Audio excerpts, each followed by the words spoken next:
Je constate qu'il y a des députés qui ont été élus et qu'un jour, des gens ont décidé ou un individu a décidé. Est-ce que Combo a été acheté? Combo a été acheté à combien d'argent qu'il a payé? Qu'il lui a payé? J'ai vu des titres. C'est dommage, je ne suis pas là pour défendre Combo, que je n'ai pas encore rencontré. Je l'ai cherché toute la journée aujourd'hui pour faire un portrait sur lui et je ne l'ai pas eu. Peut-être demain je vais le voir. Mais ce n'est pas normal que quand il y a une moindre contradiction, qu'on dise l'autre a été acheté. C'est pas normal. C'est là que je disais que je rejoignais Paul. Paul l'a dit en d'autres termes. Moi, je parle en termes d'unilatéralisme. Et là où je ne suis pas d'accord avec Paul, c'est quand il parle de la dimension sociale. Ce n'est pas la dimension sociale. Les gens qui ont vendu leur maison, qui veulent récupérer un peu d'argent. C'est pas ça. Oui, c'est vrai, peut-être que les gens ont faim, tant mieux. Mais alors, on ne va pas siéger. Quel est le schéma alternatif? Quel est le schéma alternatif? Je suis dans un groupe politique. Nous ne siégeons pas. Monsieur le leader, tu m'appelles ou vous m'appelez, et nous discutons ensemble. Qu'est-ce que nous faisons? Y a-t-il un schéma alternatif aujourd'hui? Or, à mon point de vue, le schéma alternatif, c'est d'accepter ce qui s'est passé, parce que nous sommes devant un fait accompli. C'est dommage, je ne vais pas entrer dans le détail, qui a eu tort, qui a eu raison, est-ce que les élections ont été bonnes ou mauvaises, mais en fait, nous nous battons pour arriver à une république. Lorsqu'on lit, par exemple, la presse proche de l'IDPS qui dit, à partir du moment où lui, il a annulé les élections, enfin, Willy Kalengela a effrayé un petit peu, il a annulé les élections législatives, tout ce qui vient après n'a aucune espèce d'importance. Je suis d'accord avec ce qu'ils disent, mais le problème est un problème des rapports de force. Je voudrais maintenant entrer dans le rapport de force, même dans la situation animale. Excusez-moi, Jean-Marie. Oui. Les rapports de force, qu'il y a aujourd'hui un ordre établi au Congo. Et que depuis 2 mois, depuis 3 mois, tu sais qu'il y a des rencontres de gens, et que tout cela n'a porté à rien, n'a pas abouti. Nous sommes dans un rapport de force qui fait que même l'Église, aujourd'hui, n'a pas pu mobiliser les gens dans la rue. Je ne sais pas ce qui s'est passé. Moi, je l'ai écrit dans...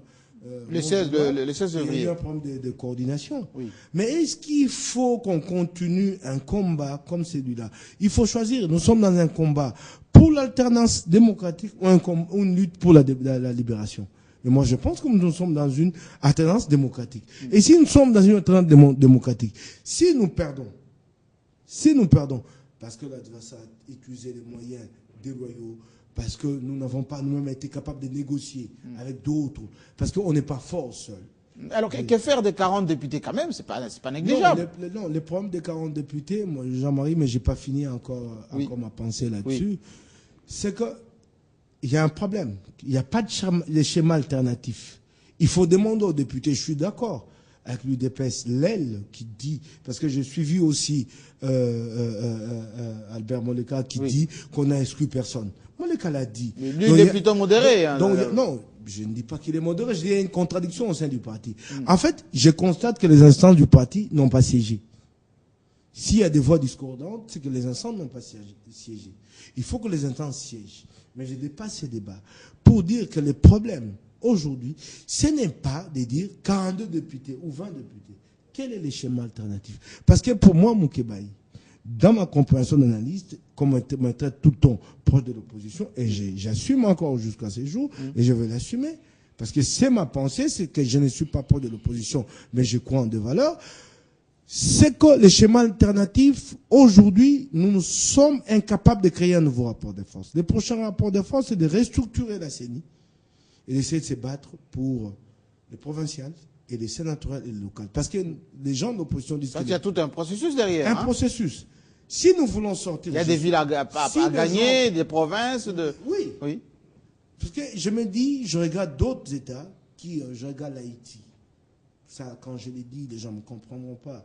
Plus de 200 ans d'indépendance, aucun consensus national trouvé. Jusqu'à aujourd'hui. Il est temps qu'on trouve un consensus national, qu'on arrête, que les gens ne pensent pas qu'un pays se développe en disant l'autre va s'écrouler, moi je veux gagner. Et je l'ai dit autant pour le président Kabila, il faut qu'il apprenne à respecter les droits de l'homme et la bonne gouvernance. Très bien. Alors, la parole tourne. 40 députés pour l'IDPS, mais ce n'est pas suffisant apparemment. Mais Combo va quand même pour présider les bureaux provisoires. Allez, on dit il y a déficit de démocratie.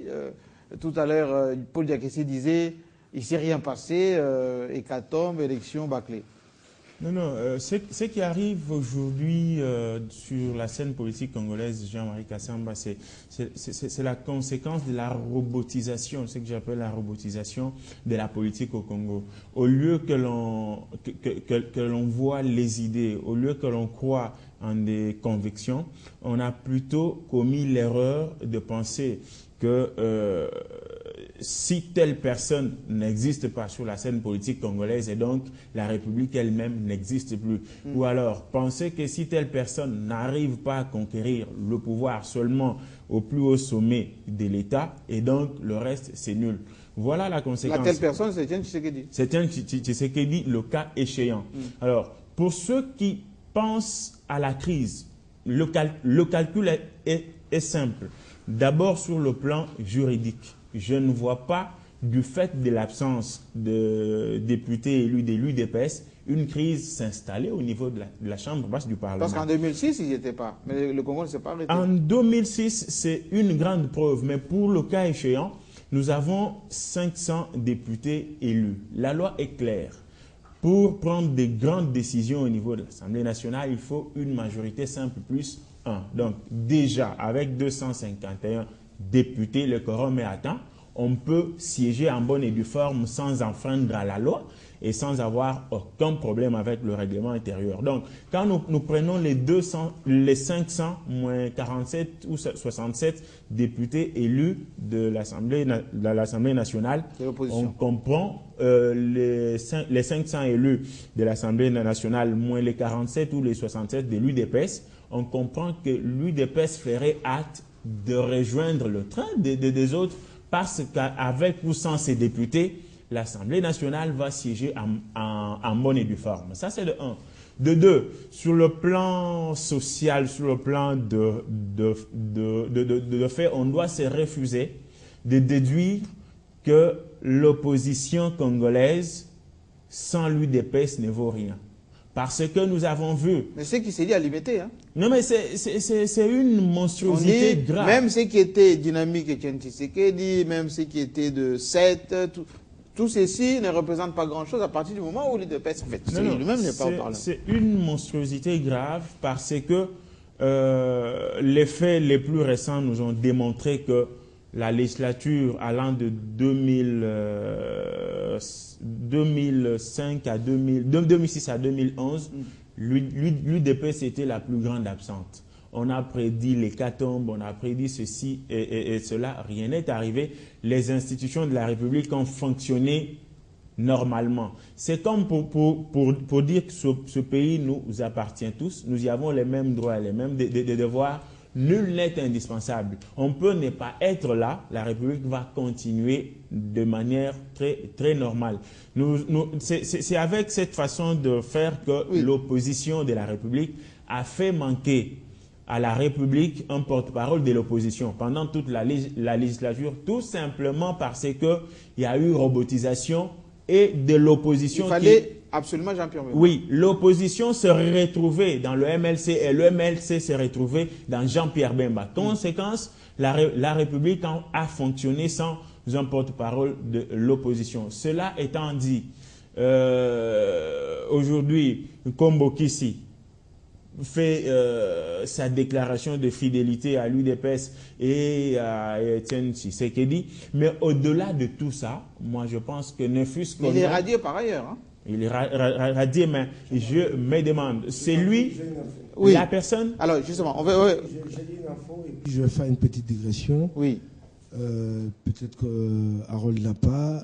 Les députés de l'EPS n'ont pas dit qu'ils n'allaient pas siéger. Non, ils ont eu un mot d'ordre. Non. Laissez-moi donner l'info. Oui. Ce qu'on sait, c'est qu'ils ont présenté un cahier des charges au président du bureau, qui n'est plus de l'UDPS en fait. En réalité, pourquoi on veut parler de lui comme de l'UDPS? C'est le président du bureau provisoire. Il a accepté d'assumer des charges. Mais il n'en demeure pas moins qu'il est quand même de l'UDPS. Oui, mais là, il ne nous appartient plus. Ni à vous, ni à moi. Il fait partie de l'Assemblée nationale. Oui. Et que le député de l'UDPS et d'autres députés de l'opposition, nombreux, l'ont vu pour exprimer certaines revendications. Ils lui ont présenté un cahier des charges. Ce cahier des charges comporte 4 points. Entre autres, la levée du blocus de la résidence d'Étienne Tshisekedi, l'arrêt des poursuites contre Jacques Chabani, la libération de compatriotes expulsés d'Afrique du Sud qui sont détenus au Katanga. Et, mais qu'est-ce que ça va avec l'Assemblée nationale? Non, mais ce sont nos compatriotes, Jean-Marie. Il faut que des gens en parlent. Il faut mais que des gens. Si quelqu'un commet des bévues, il est poursuivi. Pourquoi il faut le sortir? Vous pouvez pas prendre 52 compatriotes, expulsés et les détenir. Il faut nous dire pourquoi. Ils sont poursuivis par la justice. Il ne faut pas confondre quand même. Non, je vais terminer tout de suite. Il faut nous dire pourquoi. Je suis en train de parler des conditions que l'opposition a posées. S'ils sont poursuivis par la justice, mais qu'on leur fasse un procès public et qu'ils bénéficient de la présomption d'innocence. Et la dernière condition, c'est la libération de Chaloupa, arrêté pour une question de nationalité, alors qu'il y a un moratoire ici. Il y a des gens en double nationalité ici qui ne seront jamais poursuivis. Donc c'est un peu ça le problème. Willy Kalenga avait aussi... la parole va revenir, oui. C'est pourquoi je dis que nous risquons de nous tromper, croire que tout va bien, alors que la politique est quand même une activité qui a un objectif. L'objectif, c'est la paix sociale, c'est la croissance et le progrès. Oui. Indépendamment de tous les calculs. Mais est-ce que Willy Kalenga, juste une question avant de continuer.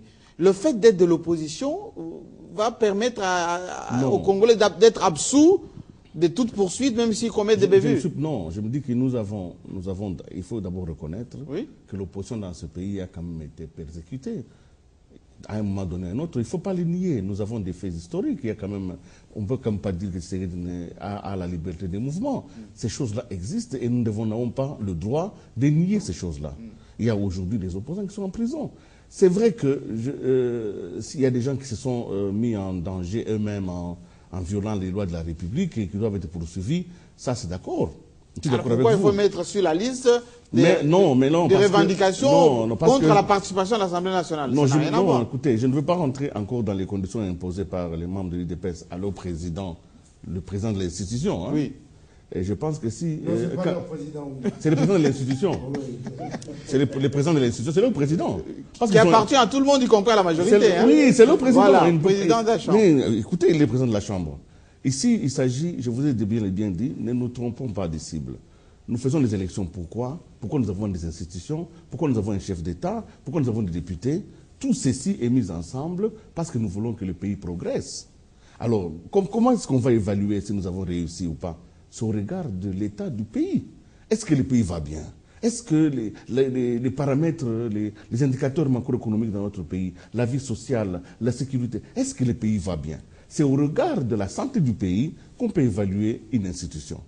C'est comme ça que je disais au début en disant que nous sommes dans une crise. Même s'il y a eu élection, même s'il y a eu un tour de force, nous demandons et à l'UDPS et à la majorité de regarder la crise et de la résoudre. Quand on fait semblant, on construit sur un semblant, eh bien le jour où ça pète, personne ne se retrouve. Vous savez, à l'époque ici, nous étions avec Mobutu et Tshisekedi. On leur disait qu'il y avait une crise négociée ensemble. Ils ne voulaient pas. Mobutu s'est caché à Kawele. Tshisekedi s'est enfermé aussi et dans son coin à Limete. Eh bien, pendant longtemps, pendant 7 ans, nous sommes restés ici, croyant que les choses avançaient. Mobutu, de son point de vue, pensait diriger le pays. C'est de son point de vue. Mais Kabila est venu. Tous les deux se sont retrouvés en désiré. Ils se sont retrouvés à la paille. Il faudrait que nous puissions, à tout moment, je reviens encore en disant, il y a une crise post-électorale, elle est politique, c'est une connexion entre les hommes politiques. Mais qui appelle à quoi? À des discussions, à des dialogues. Pas une table ronde. Non, pourquoi pas? Écoutez, notre pays, non, parce que, écoutez, laissez-moi terminer rapidement. Oui? Il y a une mauvaise tendance, je crois que ça s'est dit beaucoup dans certains membres du gouvernement, de croire que la concertation et les dialogues sont des mauvaises pratiques. Mais notre pays n'a évolué que parce qu'il y a eu des dialogues. Depuis 72 à ces jours. Mais qui aboutissent par quoi? Non, mais écoutez...